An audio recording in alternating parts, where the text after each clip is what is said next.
That evening, after the laughter had settled and the dishes were drying in the rack, after Harmony had fallen asleep, curled under Jay's legs, and the grandchildren had sprawled across the living room floor, watching old Disney movies with the volume too low and the subtitles on, I quietly slipped outside.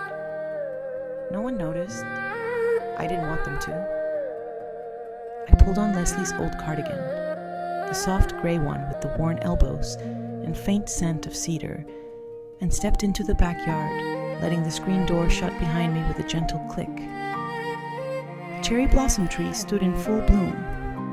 Its petals, pale pink and fragile, fluttered down with the breeze like confetti from some invisible celebration. I sat on the bench Aaron built, the wood cool beneath me, and let the blossoms fall around me like reminders. Things fall, but they return. Life ends, but continues in new forms. The moon was just beginning to rise. It cast a silver hush over the garden.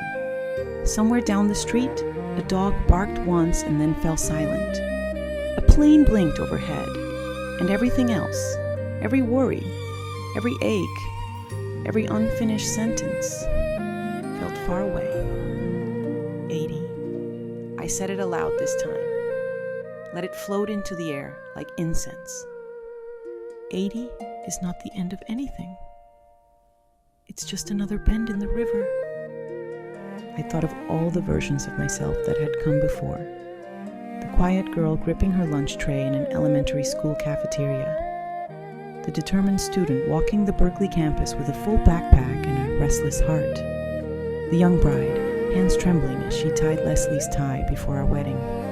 The tired mother pressing dumpling dough with a baby on her hip. The working woman fighting to be heard. The widow tracing his name into steam on the bathroom mirror. All of those women still lived inside me. They weren't shadows, they were chapters.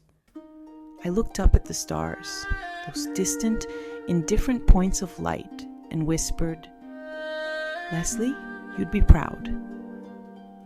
The wind rustled the branches of the cherry blossom tree, and in the trembling leaves, I imagined his reply, not in words, but in presence, a warmth that settled in beside me like breath. I closed my eyes for a moment. I am still Chan Hoi Lam, daughter of immigrants, wife of a good man, mother of 3, grandmother of 5, storyteller, witness, bridge. I lived through war and peace, through hunger and abundance, through silence and song. I spoke 2 languages and dreamed in both. I said yes when I was scared. I said no when I had to. I lost people I loved. I loved people who stayed. I cooked. I forgave. I wept. I laughed until I couldn't breathe. I taught my children to be strong. I taught myself to let go. And still, I am here, not just surviving, not just remembering, living.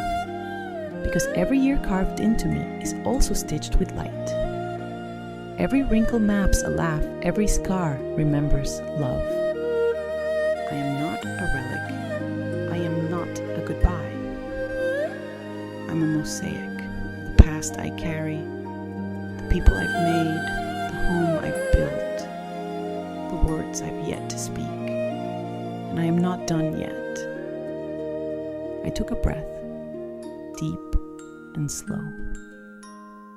Then I stood and brushed the petals from my lap and went back inside to rejoin my family, where Alfonso had started tuning his cello again, and Ash was braiding Mikasa's hair, and Jay was arguing with Tina about whether to open another bottle of wine.